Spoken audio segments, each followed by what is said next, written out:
Good afternoon বন্ধুরা। দুপুরের lunch নিয়ে বসে পড়লাম। তো আজকে আর ওই পদে পদে দেখালাম না যে কি হয়েছে, কারণ আইটেম আজকে খুব কম। তো এই দেখো, সাদা ভাত আর সাজনা ডাঁটার একটা তরকারি,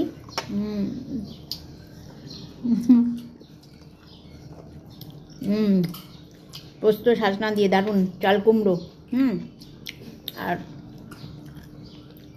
ডিমের মামলেট আর আলু দিয়ে, মানে ডিমের মামলেট করে আলু দিয়ে ঝোল, এটাই।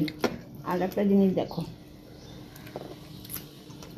এটা কি লঙ্কা জানে বলে, ডোলো খুসলানি, ডোলো খুসলানি। এটা পরে বলবো, ঠিক আছে? এখানকার ফেমাস।